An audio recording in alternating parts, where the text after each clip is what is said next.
good morning po. Let's stand up and start our praise and worship. Good morning. Pwede po bang mag-abante tayo lahat dito ba?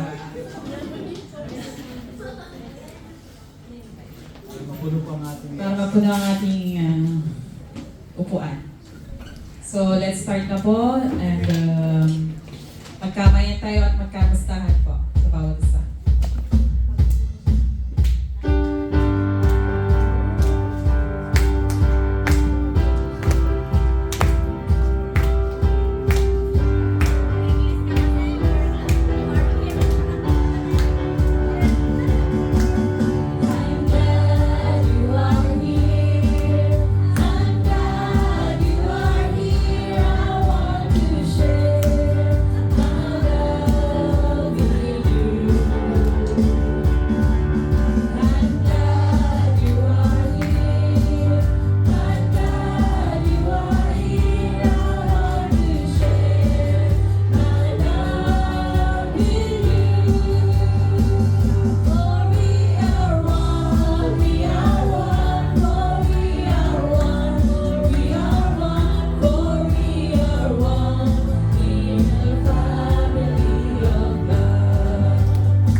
Let's lift our hands and praise the Lord. Amen.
sing about Holy Spirit.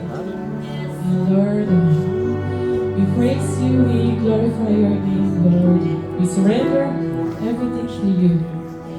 And we welcome you, Holy Spirit, in this place and for this.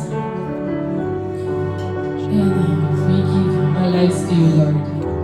Yes, let's raise our hands to praise and welcome Holy Spirit. It's nothing more will ever come close. There's no one compare. You're only you. Let's raise our hands. Your presence, Lord.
O Lord, truly you are holy forever in our lives.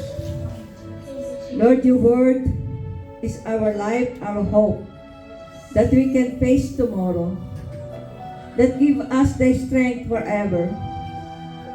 Lord, fill us your presence. Flood this congregation, your presence, we acknowledge, Lord. Fill us with your atmosphere and touch our heart, our mind, our hearing, a deep understanding the message that you will grant upon us today. And each of us, it is a hope for tomorrow. Your message, Lord, will anoint the messenger today. Have mercy upon us, Holy Spirit. Be blessed in our midst, Lord. We praise you and we worship you. Because of your presence, we have joy, peace, because of your presence, Lord. In your words that we are received for today, bless us that this word is our equipment of our faith to you. That we can make a disciples to every nation, to every place of this nation, Lord. Teach us how to share your words to people. Those who are in need, those who are seeking your word. Lord, have mercy upon those people who are lost. Teach them how to seek you more. Bless us, Lord. Father God, thank you, Lord, for this church. And thank you, Lord, the people that you brought here. And thank you, Lord, for our visitors here, the couple. Lord, thank you, Lord, for them. And fill us with joy. And your anointing each of us, Lord, that we can receive the message to be a light and of this world, Lord. Fill us, Lord. Fill us how to make disciples. This is your command, Lord, to make disciples.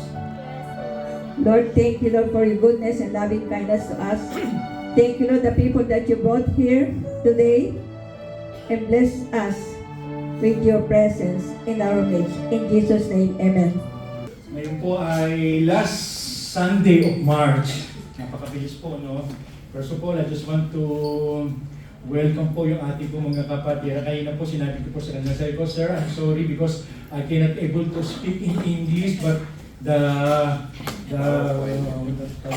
outline is English. Sabi ko nga sa kanila, kung kulang po, nandiyan naman po si Brother Ami na siya mag-translate. We are so glad na kayo po ay narito po. Okay, so nakakaaway pero naniniwala po ako na ang kaaway po ay hindi makakasagabal po sa ating po. Gusto ko lang po basahin po dito, no? Ang talagang gumana. Pakipindot na lang siguro, sister. Ayan. Okay, sabi po sa Zechariah chapter 4 verse 6, sabi po dyan, so he said to me, this is the word of the Lord to the Zerubbabel. Not by might, nor by power, but by the Spirit, says the Lord Almighty. Sabi ko sa Tagalog, sinabi sa akin ng anghel ang ipinapasabi ni Yahweh para kay Zerubbabel. Ipinapasabi ni Yahweh na makapangyarihan sa lahat, na ang tagumpay ay hindi makakamit sa pamamagitan ng lakas, ng hukbo o sa sariling kapangyarihan, kundi sa pamamagitan lamang ng aking Espiritu. Mga kapatid, gusto ko po kayong tanongin. Naniniwala po ba kayo na even the pastors can be experience discouragement? Yes. Do you believe that? Amen. Alam niyo po, no, siguro po isa sa mga, one of the reason kung bakit po nadi-discourage po ang isang pastor. Kapag yung mga miyembro po ay nawawala, and at the same time, isa rin po siguro sa mga reasons kung bakit ang pastor po ay nadi-discourage. So yung mga member po ay lumilipat po ng ibang church. Ewan ko kung makaka-relate ako kay pastor. Sometimes yung po, alam niyo po sa akin personally, no, within past weeks, talaga naman po ako ay talagang para bang ako'y nadadala talaga ng aking damdamin. Sabi ko nga para bang ako'y tila baga sinasaklot ng hindi malilig, hindi ng pagkadalamhati. Siguro hindi naman po lingid po sa inyo na meron po tayong mga kapatiran talaga na lumipat po sa ibang church. Kasi nga, sabi ko nga, alam niyo po, para sa akin, it is not very easy. Kasi no, ito mga kapatiran ito ay kahit paano po ay nakapalagay ang loob mo na, naging kaibigan mo na, and at the same time, sabi ko sayang kasi andun po yung kanila po mga potentials . Pero sabi ko nga, as a pastor, ang wala kaming hold sa mga miyembro . Hindi namin pwede sabihin, hanggang sa mamatay ka, hanggang sa dumating na ang Panginoon, dito ka, hindi pwede. Sabihin na sila po ay meron po talagang kalayaan. Pero alam mo po, bagamat ako po inalungkot, pero meron din po mga bagay na nakapagbibigay po ng kasiyahan sa akin. Una po, meron naman po mga kapatiran na nananatili. Yun po ang nakapagbibigay ng kasiyahan po sa akin. Pero isa rin po sa mga nakapagbibigay po ng kasiyahan sa akin, meron po mga kapatiran na bumabalik. Yun po ang ngayon po, sa umaga pong ito, gusto kong talakayin po natin. Siguro kasi ang topic po natin is about the Holy Spirit. Pero gusto kong talakayin po lang, kasi parang ito po yung inilalagay ng Panginoon sa akin. Sabi po dito, what are the reason why member leaves the church? Alam niyo po, sa totoo lang, yung po mga members na lumilipat, it is not automatic. Meron po itong mga nakita ko po na ilang mga kadahilanan kung bakit ang mga member po ay lumilipat po ng church. Number one, ang nakita ko po dito, yung tinatawag na unavoidable change of location. Sino po nakakakilala dito kay Sister Helen? Helen, kapatiran natin po dito. Siguro po isa po yun sa mga pinakamagandang Isang tinanong ko po siya, sabi ko, Sister, bakit hindi ka na nakakadalo? Kasi yung asawa ko napalipat ng trabaho . Tapos dumating po yung panahon na talagang hindi na po siya dumadalo. Sabi ko, Sister, ano nangyari? Bakit bihirang-bihira ka? Talagang napapunta na kami doon sa ibang lugar. So para bang very impractical na akala ko nga kami pinakamalayo kasi sa Bosolay pa kami. Meron pa palang higit na mas malayo sa amin.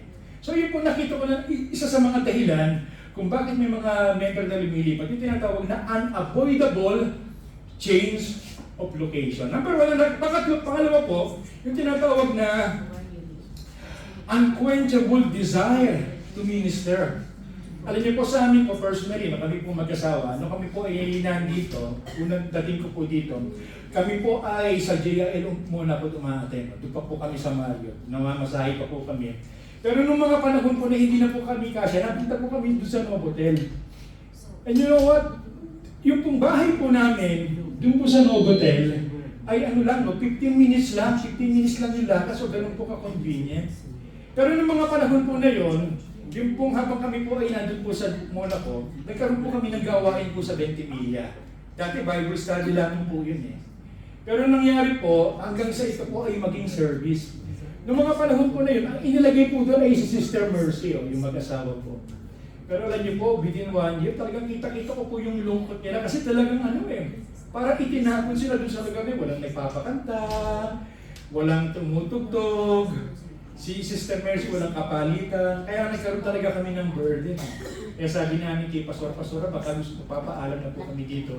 Kasi gusto namin tulungan. So may mga ganun po, yung pong desire na maglingkod sa Panginoon.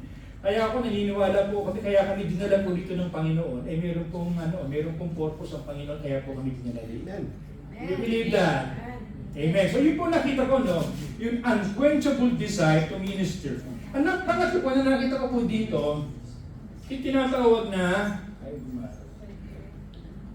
Sister, pakiano na, ay bumari. Ayan, yung undesirable kind of leadership. Naniniwala po ba kayo dito, no? Yung undesirable, isa pong dahilan kung bakit ang mga member po lumilipat. Yung undesirable kind of leadership. Siyempre, pagka ang leader po ay meron ng itinuturo mga maling doctrines. Alam niyo po, ganyan ang nangyari po kay Joel Austin. Dati man sila pinakamarami. Pero nung dumating po yung panahon, parang puro prosperity gospel na lang. Wala na po silang masyadong itinuturo when it comes to sin, repentance. Kaya mga tao po, nagkakaroon talaga ng ano.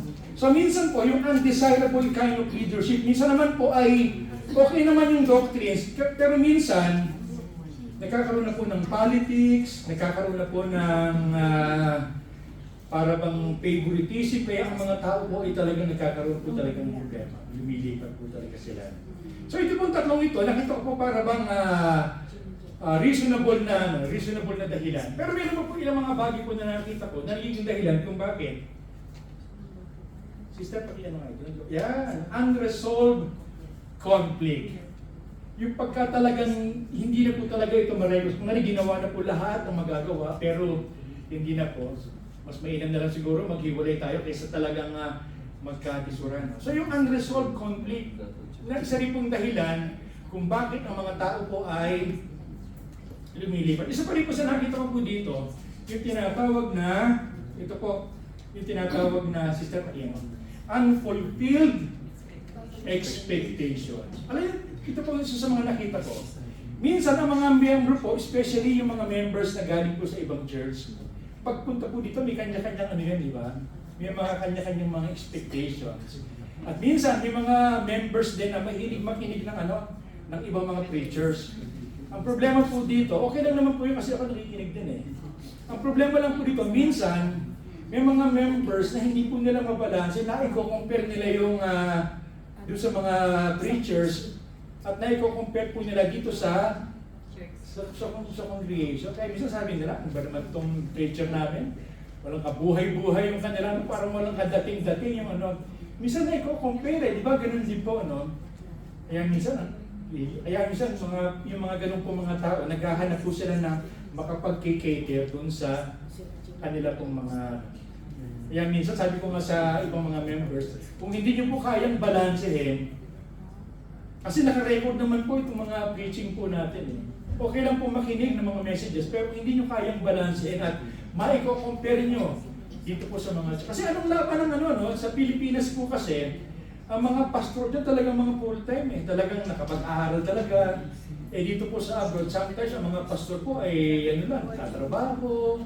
Talagang sa biyaya lang talaga ng Panginoon nakakatayo. Amen ba yun mga kapatid? At dito pa pangatlo po, panghuli po, kaya dumamit. Isa po sa mga nakita ko po dito ay meron pang isa, sister, yung unsustained church growth. Naniniwala po ba kayo na ang church dapat ito po ay nag-grow? Kapag po ang church po ay hindi na po nag-grow, magkakaroon po talaga ito ng problema. Mapapansin po natin sa isang church, pag bago yan, talagang papaganon yan, di po ba? Pero minsan, nagiging ano na siya eh, parang alam niyo po yung ganon? Nagiging plato na siya eh. At pag po ang church po ay nag-plato na, siya po ay patuloy na pong ganon. Sabi nga po ng isang, meron nga po isang nagsabing pastor na, pag ang church daw po ay wala na po mga revival meetings, wala na po itong mga programa regarding sa mga kabataan, wala na itong programa sa mga kababaihan. Tapos, kumbaga sanay na lang sa merong worship service, merong prayer meeting, pagka gano'n na lang. At wala na pong parang desire na iangat pa. Ang mga tao po ay minsan naboboring. Kaya naghahanap po sila ng mga makapag-cater po talaga sa kanila pong pangangailangan. So yun po mga nakita ko. Actually, hindi naman po ito yung yung pinaka-topic ko. Kasi ang team po natin ay about the Holy Spirit. Pero gusto pag-aralan po natin is the role of the Holy Spirit in church growth. Naniniwala po ba kayo na meron pong role ang banal na Espiritu upang ang isa pong church po ay lumago po? No? Andiyan pa po ba kayo mga kapatid? So ang haba po ng introduction ko, tayo muna po ay dumulog sa Panginoon at tayo po ay manalangin. Father, we just want to thank you for the opportunity na kami po ay makalaya po makakapakinig na iyong salita. We pray, Father God, that your Holy Spirit be upon us, Panginoon. Mamuna po kayo sa amin. Give us a very simple message na amin po maiintindihan at amin po i-apply sa aming buhay. Ito po ang panalangin namin sa pangalan po ng Panginoong Jesus. So gusto kong talakayin muna po natin ang sistema. Sabi diyan na, the characteristic of a growing church. Nalala ko po yung misis ko. Yung misis ko ngayon ay nahihilig po talaga mag-alaga po ng orchids. Talagang pag-uwi yan, yun, sa halip na ako ang asikasuhan, inaasikaso niya pa yung Talagang natutuwa siya, para bang yun, nakapagbibigay po talaga sa kanya ng At nakikita ko po sa kanya, pagka yung orchids, medyo mayroong sumusuloy na tumatuwa siya, no? Ibig sabihin naman ang isa po palang meron po palang manifestation, yung growth, no? At sa church din po, nakita ko po, the characteristic of a growing church. Pero po nakita ko dito, number one, is that increase in church membership. So yun po pinaka-basic, no? Isabihin niya, ang Diyos ang talagang no? So kung makita po natin, dumadami po ang member. Meron nga po akong isang kilalang pastor, hindi ko nababanggitin yung kanya pong pangalan. Nung si Lord na po ay nandito, gano'n na sila, na pamilya sila. Pero sa tagal-tagal ng panahon na ginawa na ng Panginoon, hanggang ngayon, gano'n pa rin yung bilang. Kasi nga, kinausap ko, sister, hindi ka ba nadi-discourage? Kasi sa lahat ng effort na yung ginagawa, parang hindi dumadami. Tingnan niyo po ito, no? Sabi po dito sa, sa Acts. Sabi po sa Acts chapter 2, verse 46 to 47, sabi po dyan, every day they continue to meet together in the temple courts. Grabe po yung kanila pong fellowship doon, no? Sabi po dyan, they broke bread in their homes and ate together. Mapapansin po natin sa talatang ito, meron silang gathering sa malakihan, ganito, no? Siguro yung sabihin in the temple courts. At meron silang gathering in their home. Kaya ang sabi rin po dyan, with glad, they broke bread in their homes and ate together. Meron talaga silang, napakaganda po ng kanila pong fellowshipping sa bawat isa. With glad and sincere, sabi po dyan, praising God and enjoying the favor of all people. Ang ganda po talaga ng samahan po nila nun. Ang ganda. At ang sabi rin po dito, and the Lord added to their number daily and those who are being saved. Ang Diyos po, dahil po sa church na yun, ang Diyos po ay nalugod. Kasi ang ganda ng kanilang samahan, ang ganda ng kanilang reputasyon sa mga ibang tao. Kaya ang Diyos po ang siyang nagdadagdag. Alam niyo po, minsan natin itanong ko, bakit gano'n? Kung ang Diyos ang nagdadagdag, hindi na natin kailangan ng evangelism. Hindi po, kailangan po natin ng evangelism. Ang Diyos po ang siyang magko-convict sa mga tao Pero pagpapasin po natin, the Lord added. Minsan tinatanong ko, bakit ang Diyos hindi dinadagdagan ng mga kaluluwa yung church? Isa po sa mga reason, maybe wala tayong kapasidad na alagaan yung mga bagong kaluluwa. Like for example, kapag ba ang Diyos nagbigay po ng isang daang bagong kaluluwa dito po sa church na ito, kaya po ba natin itong alagaan? Kasi kung hindi, baka sasabihin ng doon na lang kayo dadalhin, doon sa mga maaalagaan kayo ng maayos.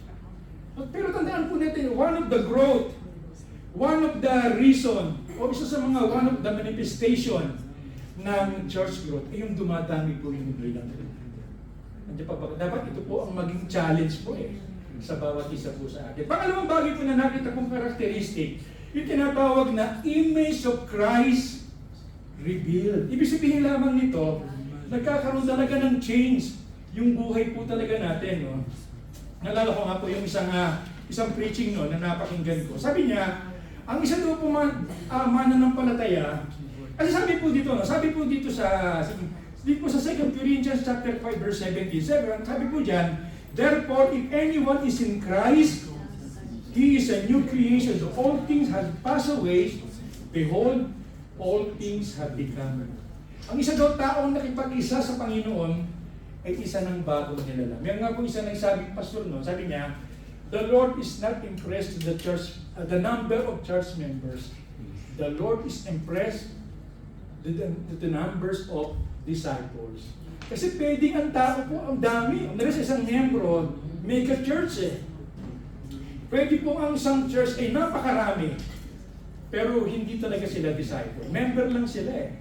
Pero ang Lord, nai-impress siya doon sa church na talagang nagkakaroon talaga ng pagbabago yung kanilang buhay. Kumbaga sa ano, ang image po ng Panginoon ang nare-reveal po sa kanila pong mga buhay.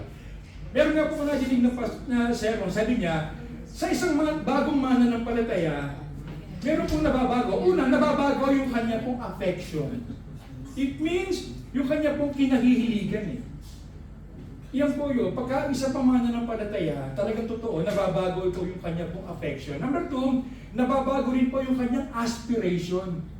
It means yung kanya pong minimithi, dati na kanyang minimithi ay maging matagumpay, maging sikat. Pero ngayon, isa po yung mananampalataya, nababago na po yung kanya pong aspiration. Isa pa rin po, nababago rin po yung kanya pong appetite. Dati-dati noon yung kanyang appetite ay sa mga worldly things. Pero ngayon po ay sa mga bagay na pang-spiritual na. Hindi pa rin, isa pa rin po, nababago rin po yung kanya pong attitude. Amen. Yung kanya pong pag-uugali. Kaya nga, kung hindi po nababago yung ating pag-uugali, magtaka po tayo eh. Isa pa rin po, nababago rin po yung kanyang appearance eh. Amen. Hindi yung kanyang mukha, kundi yung bukas ng kanya pong mukha. Kasi ang mukha natin kahit hindi nagbago, pero ano eh, yung para bang yung presence ng Lord nandun. At hindi lamang po yun, minsan, nababago rin po yung ating pong attire. Minsan, di ba dati noon, pagka ang attire mo talagang very seductive. Pero nung tayo po ay naging mananampalataya, talagang tayo po ay nagiging kagalang-galang. Ibig sabihin lamang po nito, ang isa pong church na lumalago, image of Christ revealed. Nagkakaroon talaga ng message. So, isa rin po siguro sa masasabi natin doon sa image of Christ revealed, ang Panginoon talaga ang siyang naitataas, hindi yung pangalan. Kasi minsan pangalan na eh. Minsan yung organisasyon na kanya po kinabibilangan ng siyang naitataas. Pag naitanong ka, dito ko umaatin sa church na to. Parang very proud. Pero pagka sa umaatin, JCCI, saan yun? Kasi parang ang liit na tingin doon sa mga maliliit na mga churches. Pero ang isa pong church na talagang lumalago, image of Christ revealed. Image of Christ, ang Panginoon po, ang siyang nabibigyan po talaga ng talaga. At ang panghuli po na nakita ko po, pangatlo po na nakita ko pong manifestation ng paglago, sige sa'yo, improvement and orderliness are manifested. Isa po yun na parang palatandaan ng isa pong church ay lumalago, yung talaga nagkakuna, hahanin ko po, yung tinatawag na nagkakaroon po talaga ng improvement. Ano po yung improvement? Improvement siguro, improvement of skills.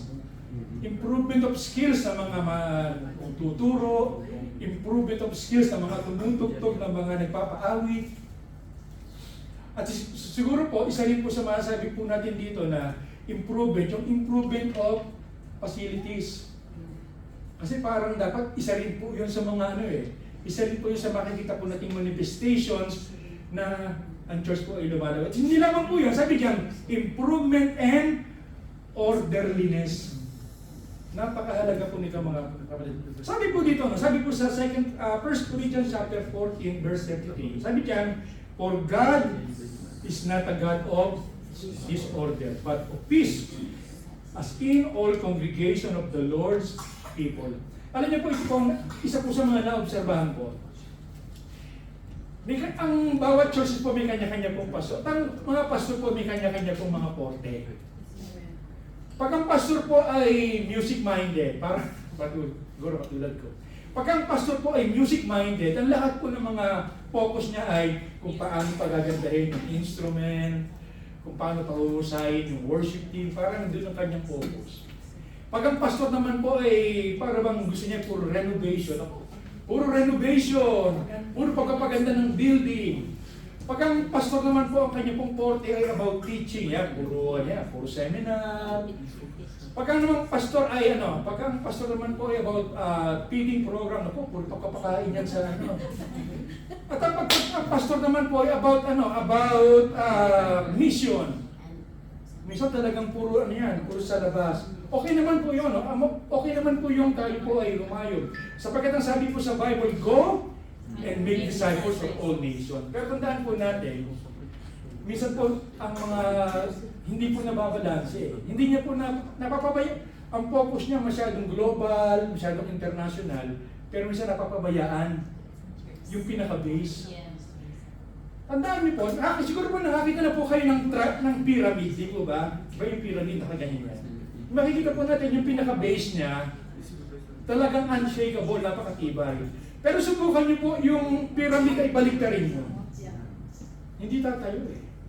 So napakahalaga po sa isang pastor, bagamat merong vision, pero dapat hindi po kinakalimutan yung pinaka-base. Yung pinaka-mother church. Kasi pwedeng ma-out of balance eh.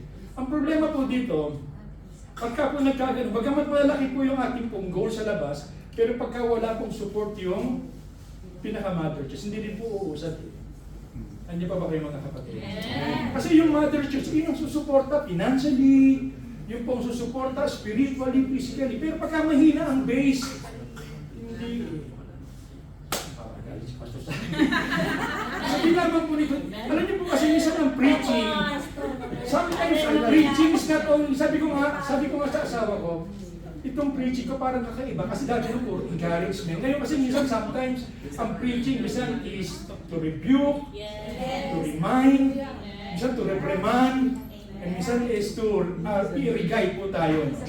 Minsan po yun po. Ito pong mensahe, ito pare-pareho po tayo talagang tatamaan. Ano pa ba kayo mga kapatid? Ngayon, dito na po ako tutuloy. Sister, atakyan na nga. Sabi po dyan, the role of the Holy Spirit in charge ko. Meron po kayo nakitang dyan? Meron po kayo nakitang acronyms na DICE para matandaan po natin yung D-I-E-S. Ngayon, ano po yung DICE? Sige, sabi po dyan, it means direction. Do you believe that a pastor need a direction? Yes. Sabi po dyan, ano po ba ibig sabihin po ng direction? It means, sabi po dyan, it pertains to the necessity of a pastor and leaders to lead the church under the guidance and directions of the Holy Spirit. Alam niyo po, isa po siguro sa mga nakita ko pong parang magandang ilustrasyon po dito, yung nangyari po kay Samuel. Di ba si Samuel, nung siya po inutusan ng Panginoon na pumunta po sa bahay po ni Jesse, kasi sabi niya, ituturo ko sa iyo ang magiging hari. Nung nakita niya po si Eliab, ang gandang lalaki talagang parang haring-hari tapos panganay pa siya. Nung sabi po ni Samuel, siguro ito na yung pinili talaga ng Panginoon. Alam niyo po, nung pinag-aaralan ko po yung mga talatang yun, napansin ko po, si Samuel, parang hindi yata siya nag-pray. Parang hindi siya humihingi lang ng gawin. Hindi katulad ni Eleazar. Di ba si Eleazar, nung siya po ay pinakuhan, kumuha ka ng mapapangasawa ni Azar, talagang bago siya malis, talagang nag-pray siya. Pero si Samuel, wala, binasa ko talaga, wala siya, Lord, gabayan mo po ako sa araw na ito, sa pagpunta ko po, wala eh. Kaya nung nakita niya, so ibig sabihin lamang po nito, even the man of God, pwede pong magkamali po talaga ng mga desisyon. Kung wala po talaga yung gabay ng banal na spirito, pwede po talagang magkamali. Sabi po dito sa John chapter 16 verse 33, ang sabi po dyan, but when He, the Spirit of comes, He will guide you. So makikita po natin, ang banal na spirito po ay gumagabay. He will guide you into all the truths. He will not speak of His own, and He will speak only of what He hears, and He will tell you what is yet to come. Makikita po natin dito, ang banal na spirito po ay nagbibigay po talaga ng gabay.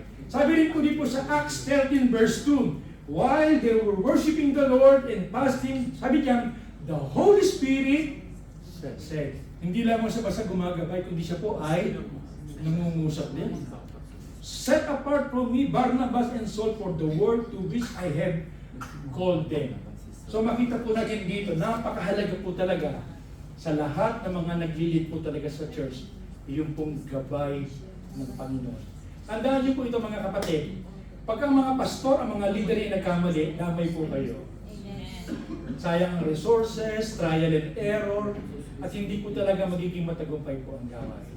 Kaya ang ano po dito, ang pinaka-challenge po dito, kami po ng mga pastor, o kapwa ko po pastor dito, ang challenge ko po, ay yung po bang ating pong ginagawa, ay sang-ayon pa po ba sa gabay ng Panginoon po sa atin? At ang tanong ko naman po, sa bawat isa po sa inyo, kami po ba ipinapanalangin nyo na kami po ay gabayan po ng Panginoon? Amen. Napakahalaga. Tandaan niyo po, direction. Pag nagkamali po talaga ng direction, pwede pong magkawindang-windang po yung ating preachers. Amen ba yun mga kapatid? So yun po nakita ko pong D. Pangalawa, nakita ko po dito, sa letter I, yung tinatawag na inspiration. Naniniwala po tayo na ang banal na kasulatan po ay inspired by the Holy Spirit. Sabi nga, it is para bang kapakipakinabang sa pagtuturo, sa pagsaway. So napakahalaga po. Ano naman po itong inspiration? Sabi po dyan, no? Sabi dyan, it pertains to the dependency of every preacher and teacher to share the Word of God with wisdom and practicality under the leading of the Holy Spirit. Napakahalaga po nito mga kapatid. Kinakailangan po, yung sa mga preacher, ito po ay para sa amin no, na tumatayo sa harapan at nagtuturo. Napakahalaga po na ituturo po talaga namin ay under the leading of the Holy Spirit. Alam niyo po, one of the parang nagiging issue po ngayon na sinasabi nila, okay lang po ba na ang preacher ay gumamit po ng artificial intelligence? Do you believe that? Yung po malaking debate ngayon. By the way, alam niyo po ba yung artificial intelligence? Baka maya sabi ko ng sabi, hindi niyo po alam. Hindi, yun po yung tinatawag na, dati nang di ba Google? Google wala. Chat GPT, sa amin ginagamit namin yung DOLA. Kasi sa DOLA nagsasalita talaga eh. Sabi dyan, ito po yung malaking debate po talaga sa mga pastor. Meron po nagsasabi, that is evil. That is evil. Sabi naman ng iba, hindi. Yung artificial intelligence is like a tool. Kung baga sa ano po ay, kung ikaw ay gumagamit ng concordance, dictionary, commentary, parang ganun lang yun. Sa akin pa personally, no, isa po sa mga, kung tatanungin niyo po ako, yung pong artificial intelligence, pwede pong maging masama at pwede pong maging mga tulong. Kasi ito po, depende sa paggamit mo eh. Kasi meron po mga pastor na tamad.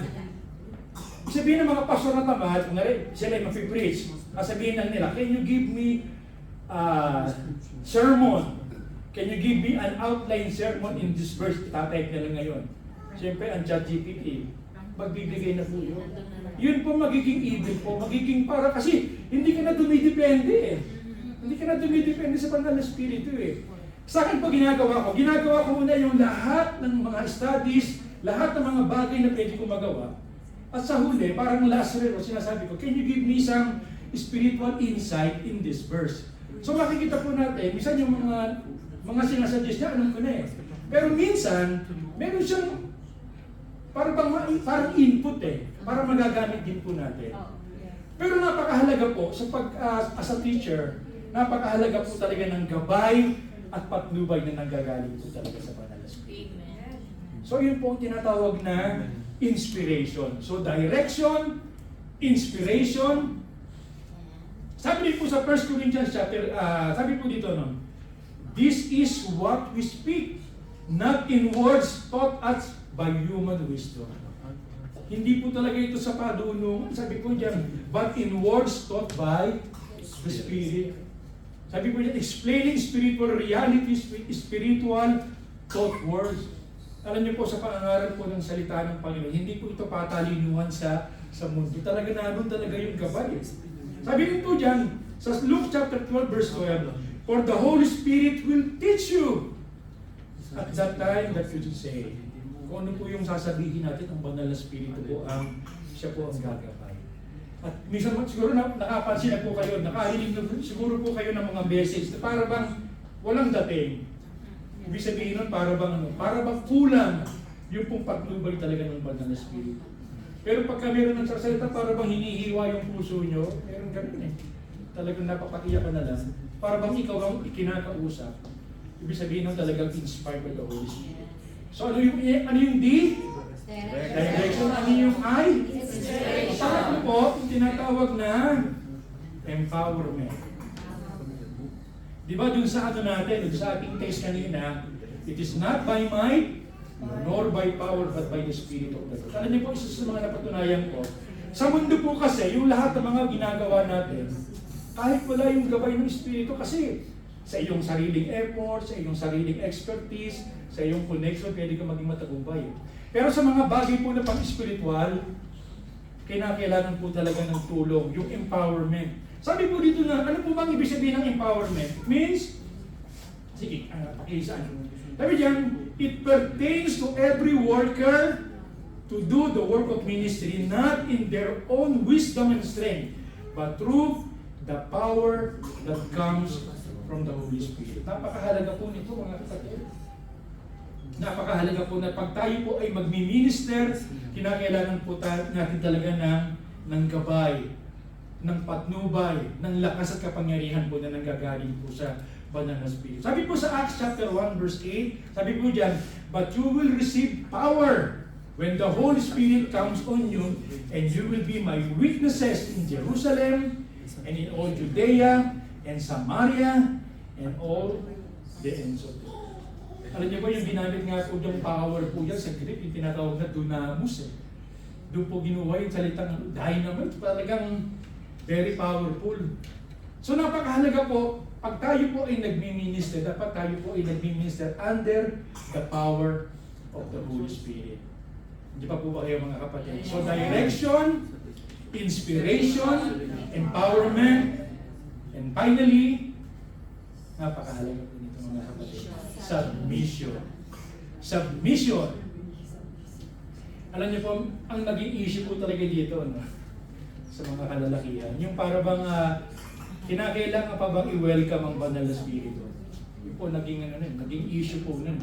Kung titingnan po natin, kung ililiteral po talaga natin, so ano, bakit kinakailangan i-welcome? Nandito na, hindi naman umaalis ang banal na Espiritu. Alam niyo po kasi, pag sinabing i-welcome, hindi naman ibig sabihin, wala siya. Halimbawa, pag meeting day avance, nandun na po yung mayor, no? Nandun na po mayor doon sa kalagitnaan. Sabihin ng host, sa maga po ito, let's welcome the presence of our mayor. Pero nandun na siya, di po ba?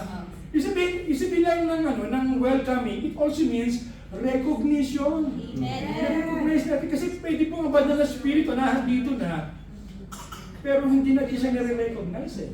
Hindi natin siya ina-allow na siyang malayang gumalaw, malayang kumilos.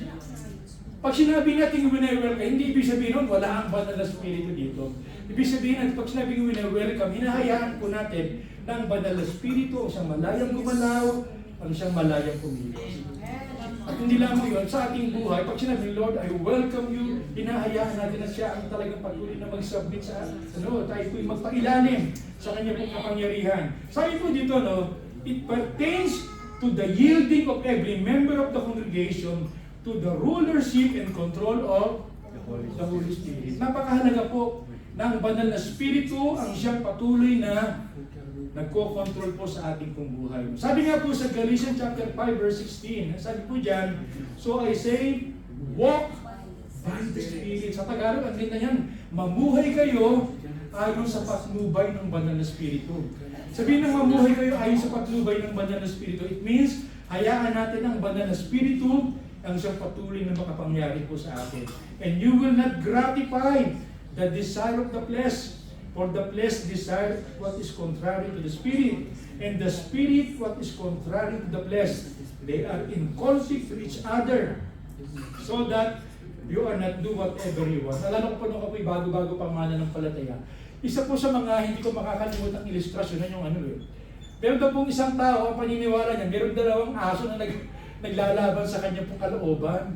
Sabi niya, isang asong itim, at isang asong puti. Sabi niya, kung may naglalaban dyan sa kalooban mo, sino naman ang nananalo? Sabi naman ng isa, siyempre yung nananalo, pagka yung pinapakain ko, yung itim, lumalakas siya, siya nananalo.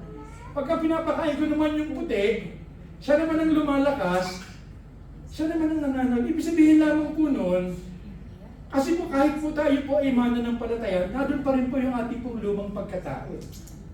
Pagka yung pong lumang pagkatao po natin ang lagi po nating pinapakain, yun ang lumalakas eh. At natatalo po yung ating pong bagong pagkatao. Pero pansinin niyo po, pagka pinapakain po natin yung bagong pagkatao natin, minsan nawawalan tayo ng gana sa mga bagay na makamunti. So depende po ito kung sino po ang ating pong pakakainin. Pakisabi mo nga sa kapatid, pagkainin mo ang iyong bagong pagkatao. Andiyo ba kayo mga kapatid? Amen. Okay, meron po ako ipapakita ng ano po sa inyo. Sige, sister. Ayan. Nakita siguro po kayo na meron po ako dito ng props. Alam niyo po itong baso pong ito po yung ipapakita po ng parang ano natin, parang katawan natin, o parang katauhan po natin. Meron po mga tao na parang ganito, no? Sige, sister, meron pong isa dyan. Yan. Sabi diyan, don't you know that you are yourself are God's temple and God's Spirit dwells in you. Alam niyo po, nung tayo po ay tumanggap sa Panginoon, ang banal na Espiritu po ang siyang nanahan po sa atin. So we are indwelt by the Holy Spirit. Ang problema lamang po, tayo po, bagamat tayo po ay indwelt by the Holy Spirit, minsan nakapananaig pa rin eh, yung ating pong lumang pagkatao. Meron po mga tao na Kristiyano na nasa ganitong category, parang indwelt lang sila ng banal na Espiritu. Pero meron po pangalawa, sister. Yan. Yun naman po dito, ano yung nasabi niya? Kanina kasi may laman, di ba? Yung indwelt yung banal na Espiritu. Ito naman po, filled. Yes, sister, meron po niya kaya nakalagay ko. Ang sabi niya, after they prayed, the place they were meeting was shaken, and they were filled with the Holy Spirit and they spoke words of God. Pero kung mga tao naman po, mananampalataya na nasa ganitong category, hindi lamang sila basta indwelt, sila po ay talagang puspos, puno ng banal na Espiritu. Akala ko dati ito na yung pinakamaganda. Meron po pala mas maganda dito. Sister, meron dyan. Yung tinatawag na overflowing. Kasi minsan, puspos ka ng banal na Espiritu. Pero minsan pagka nag-minister ka, pagkatapos para bang, ang feeling mo, para bang nangihina ka ulit eh. Naalala niyo po si Elijah, nung tinalo niya yung mga prophets of Baal, pagkatapos nung gusto niya na mag-suicide eh. Parang na ano siya, no, na naubos yung lakas. Pero sabi po dyan, sabi po dyan, ito po yung ano eh, ang sabi po dyan ng Panginoon sa babae, sa balon, sabi niya, whoever believes in me, the scripture has said, rivers of living water will flow from within. Ito po siguro ang isa sa mga pinakamagandang maranasan po talaga natin. Yung talagang nag-uumapaw yung banal na Espiritu, anumang sitwasyon na ating po kinalalagyan, talagang hindi napapag. Hindi po tayo nadadaig ng mga sitwasyon, kundi yung banal na Espiritu ang isang patuloy na umaapaw po sa atin. At di pa po ba kaya mga kapatid? So tandaan po natin, napakalaki po ng role ng banal na Espiritu. So i-recap ko lang po, Sister Pagino. Ano po yan? Sino po nakakatayin? What is the role of the Holy Spirit in charge? Rosa Dice, ano po yung D? Ano po yung I? Ano po yung E? Empowerment and administration. And lastly, submission. Okay, isipin pa. Yan, submission. So napakahalaga po. Napakahalaga po. Tandaan po natin, no? Ito po yung pinaka-conclusion na sabi po dito, no? So tandaan po natin ito. Sabi po dyan, the level, depth, and acceleration of growth of every individual Christian and as a church as a whole depend upon how we allow the rulership of the Holy Spirit be manifested to us. Yung ating pong paglago, no, as a Christian, at ang ating pong paglago as a whole, as a congregation, depende kung paano po natin hinahayaan na ang banal na Espiritu ang isang patuloy na makapangunan po sa atin. Do you want na ang Panginoon po ay magpalago sa iglesia po niyo? Amen. Hayaan po natin ang banal na Espiritu ang siyang malayang gumalaw at malayang pumilis. Tayo po lahat ay tumayo at tayo po ay makapatid. Okay, meron po akong habang tinatawagan ko yung mga musicians. Ano po kaya magiging pakiramdam niyo mga kapatid? Ito gusto kong pag-isipan niyo po magiging. Ano po kaya magiging pakiramdam niyo ha? Halimbawa isang summer time. At talagang kayo po ay talagang uhaw na uhaw. At gusto niyo po talagang uminom po talaga ng tubig. Ang problema po, nung nakita niyo po, pasok niyo po sa bahay, nakita niyo po sa table ay meron po isang pineapple juice. At meron po kayo nakitang isang baso.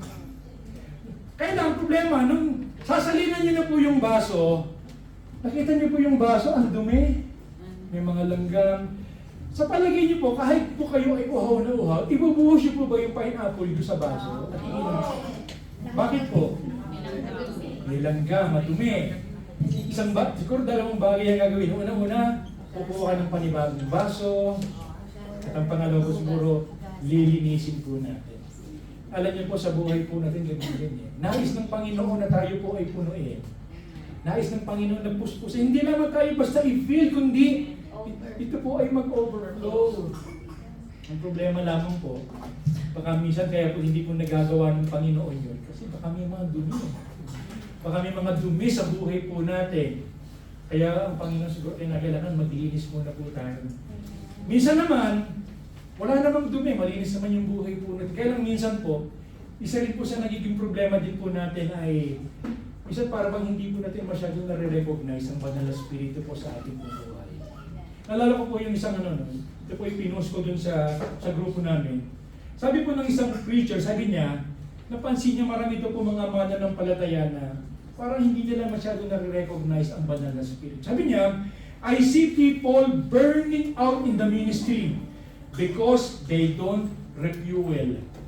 Marami daw po mga mananampalataya na parang especially in the ministry, parang burnout, parang gusto nang mag-resign because they don't refuel.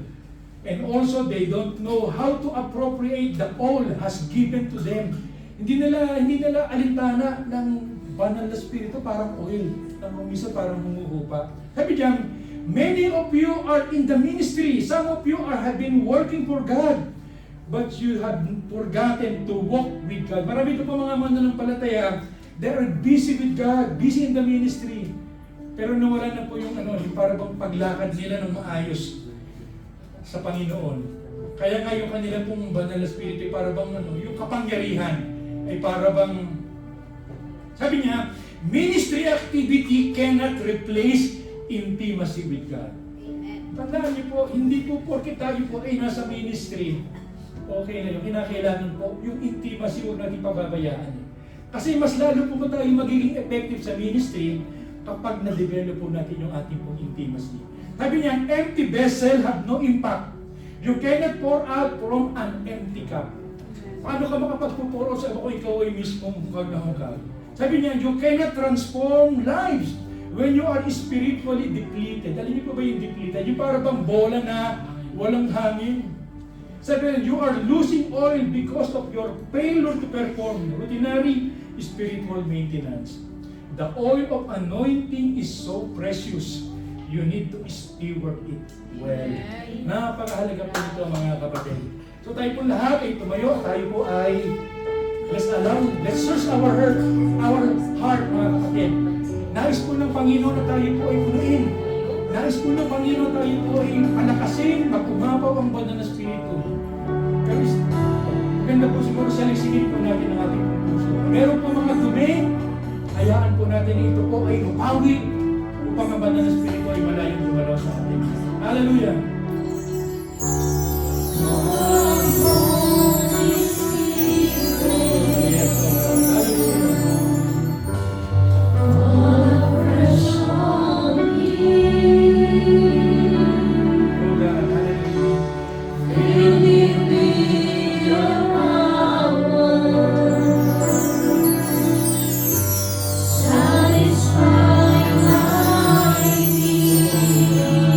Only you can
wondering, or you are still focused on the things that is not the anointing of the Holy Spirit.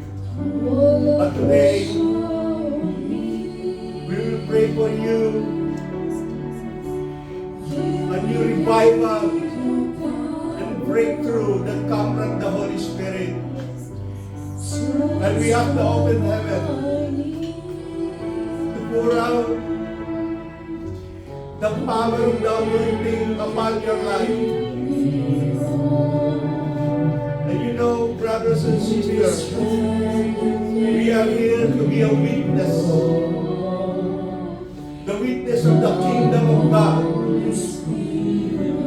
And the Holy Spirit is the breath and life of the kingdom of God.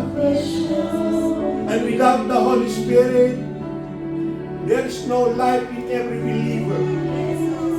But today, God wants to talk to you. The Holy Spirit is in you. And He will whisper you. You are so precious to the Holy Spirit. And you are so precious in the kingdom of God for the expansion of the kingdom of God in this place of peace. Do not hinder the voice of the Holy Spirit upon your life. If the Holy Spirit allowed you to be useful in the kingdom, do not hinder, because the Holy Spirit, I believe, He speak to us this morning. We ask the open heaven, the fire from heaven come down for every believer that we have right now. Lord, you choose them to be a leader in this church, oh God. In the past few months, Lord, because we encountered so many setbacks in our life, Lord. But we do believe, Lord, that today, it is a time of refreshing. It is a time of renewal, oh God, of our commitment unto you. In the mighty name of Jesus, we ask the anointing of the Holy Ghost. Fire in the name of Jesus. Napaka-powerful at practical na message ng ating Panginoon. Sa Lord po ang papuri at kadakilaan. Amen? And now, let us proceed for our tithes and offering. And one of the gift of the Holy Spirit is giving. Amen? Amen. So allow me to read in the book of Mark, chapter 12, verses 41 to 44. This is the widow's offering. 41. Jesus sat down opposite the place where the offerings were put and watched the crowd putting their money into the temple treasury. Many rich people threw in large amounts, but a poor widow came and put in 2 very small copper coins worth only a few cents. Calling his disciples to him, Jesus said, "Truly I tell you, this poor widow has put more into the treasury than all the others. They all gave out of their wealth, but she, out of her poverty, put everything she had to live on." God bless the reading of His Word. So church, kagaya po ng sinabi ko kanina, one of the gift of the Holy Spirit is giving. So right now, let us give generously sa ating Panginoon, kagaya ng widow na ginawa po niya.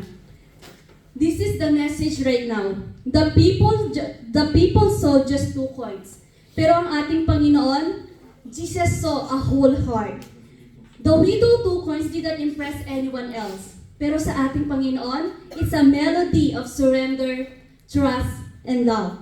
Because Jesus sees what others overlook, He sees the heart behind that offering. Dahil kapag po ibinigay po natin sa Panginoon, when we lay it down before the Lord, heaven calls that worship. Amen? And it is the same with you. Parehas po siya today, and it's happening right now. Maybe you feel like what you have is small. Maybe you're struggling, financially speaking. But church, hear this clearly. You are not less faithful because you can give much. And you are not more loved because you give more. Dahil ang ating Panginoon, God is not asking you to give what you don't have. And He's not honored by forced obedience or anxious giving. Because God cares about your heart. He cares about your needs. And He sees your faith even in the little. Because Jesus knows that a surrendered heart is more powerful than any amount of worldly success. Amen? So church, let us come to Him with whatever you have. Your little, your lacking, even in your longing, He sees it. Nakikita po yan ng Panginoon. And He honors it. And He can multiply what you ought was insignificant into something holy. Your offering may look small on the earth, in the eye of the people, pero sa atin pong Panginoon, it is everything. Amen? Because ito po yung totoo, church. This is the truth. It's not about how much yung mga nasa kamay po natin. It's about where your life is connected. It's all about your heart. And we know po what's happening in today's world. Amen? Especially in the Philippines. The world may experience shortage, kakulangan po, but those who are rooted in the source will always have supply. When your source is God, even in seasons of lack, you will never run empty. Amen? Church, the widow's offerings were small, but they were enough when they placed in Jesus' hands. And Jesus praised her for her faith and generosity because she gave out of her poverty. So church, may the story of the widow's offering enlighten our hearts, open our hearts to Jesus. So let us give what you have, trust Him with it, because God knows how to multiply what we surrender. Amen? Church, give because you trust Jesus. Give because you love Jesus. Give as the Holy Spirit leads you, not as people pressure you.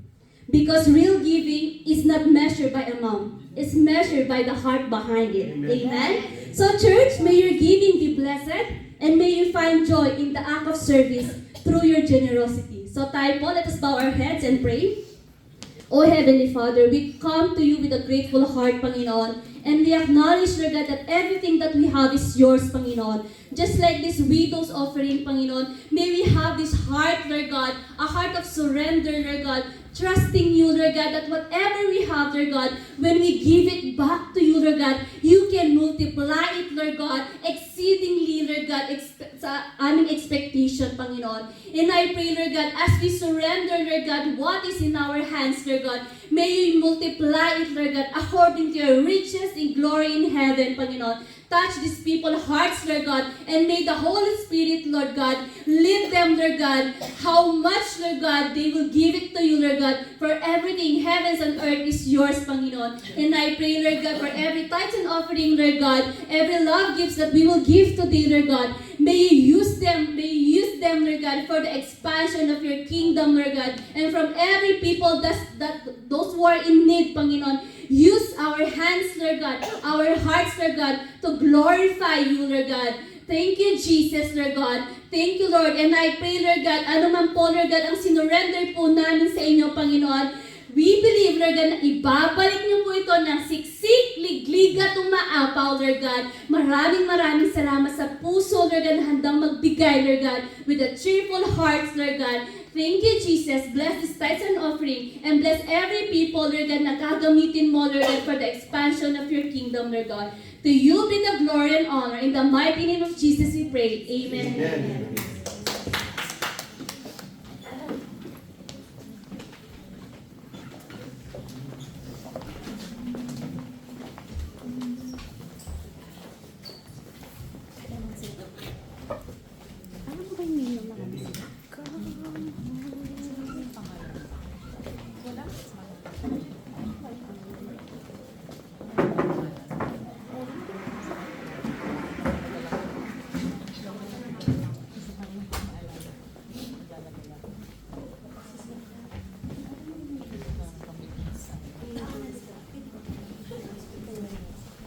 And glory to God po, napagpala po ba ang bawat isa?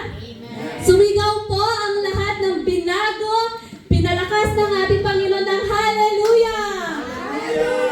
Amen! Purihin po ang ating Panginoon. And now we will proceed for our announcements. And before we proceed po pala, we have our guest, our visitor. May may you all stand? Can I ask you to please stand so that they can acknowledge you in our congregation?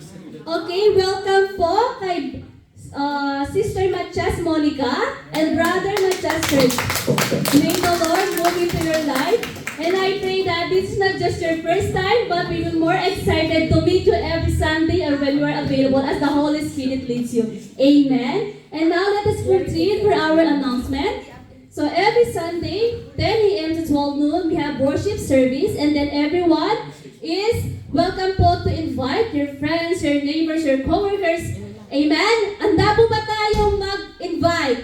Because the role of the Holy Spirit is for the growth of church. Amen. And then every weekdays, we have Wednesday, 8 p.m. to 9 p.m. We have online midweek service. And then yung link po niya, nasa group po natin siya. The same is in Friday po is online prayer meeting. So if you have your prayer request, you can write it out po dun sa entrance po ng ating church. Or you can approach his desk so that you can give your prayer request. At sabay-sabay po natin ipapanalangin. And I pray, Lord God, and I pray na yung mga prayers po na nasagot po natin, we will come back to this church to praise the Lord sa ating mga praise reports. Amen? Amen. Amen. Kaya po rin po ang ating Panginoon. God bless po.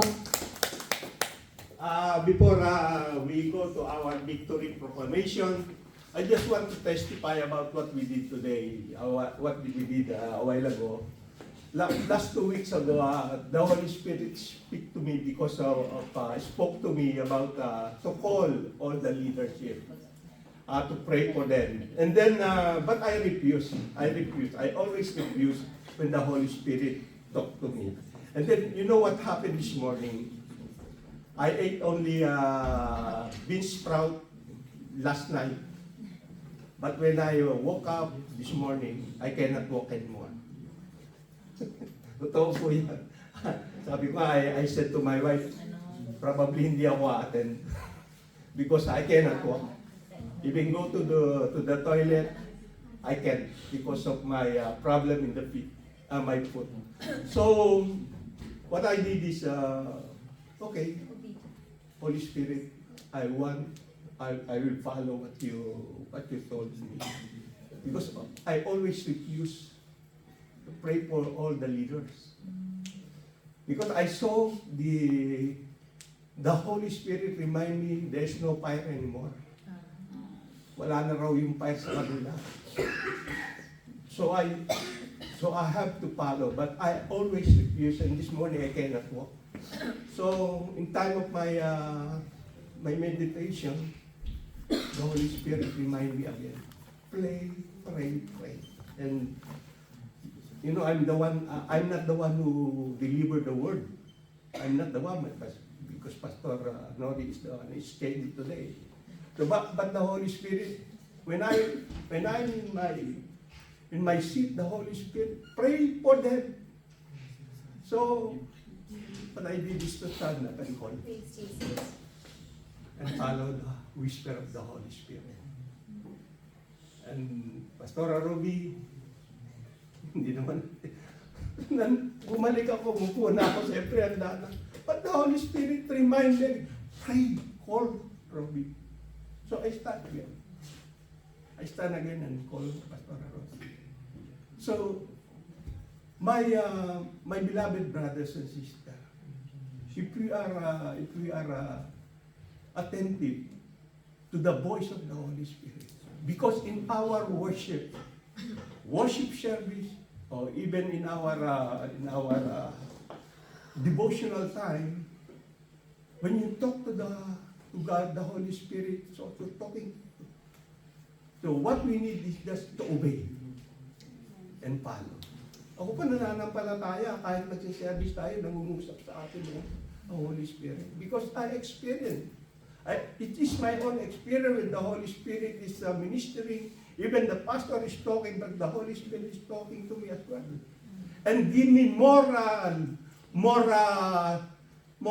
revelation. What my encourage for you is be attentive. And number one tool is to be obedient. Amen. Mag-obey po tayo. Amen. Amen.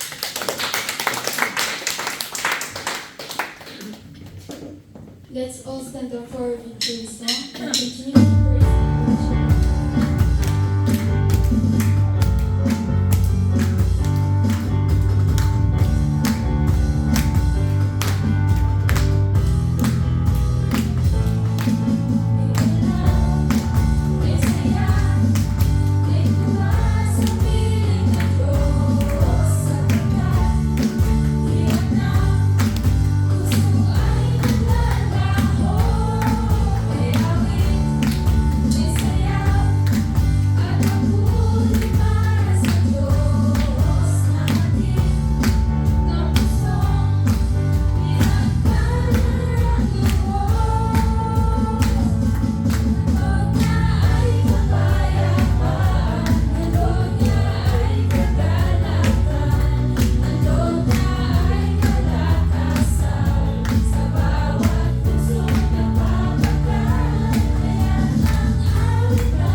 Okay, tayo po magbukas sa panalangin. Aming Ama sa Langit, sa pangalan po ng aming pong Panginoong Yesus, nagpapasalamat po kami sa kaayusan at katagumpayan po ng pananambahan po namin sa umaga pong ito. Nawa Panginoon, kayo po ang naparangalan namin, kayo po ang nabigyan namin ng kaluguran, kayo po ang napaligaya po namin. Lord, salamat sa mga taong ginamit mo sa worship team, Panginoon. Salamat po sa kanila po mga effort, sa mga nagturo sa mga bata, sa lahat ng mga tumayo pag nag-minister. Salamat po sa pribilehiyo na paggamit niyo po sa amin, Lord, as a channel of your blessing.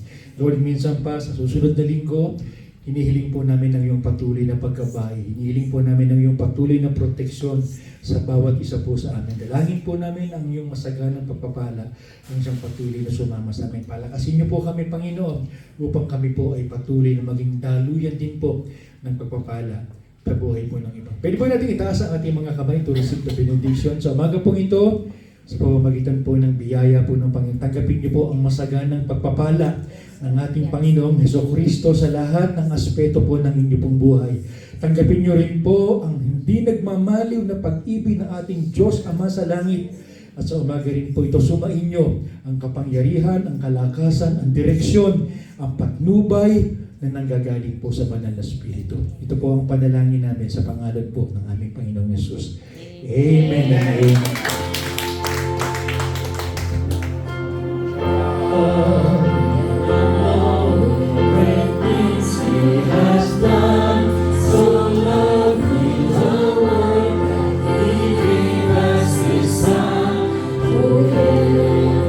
Life comes on and foreseen and open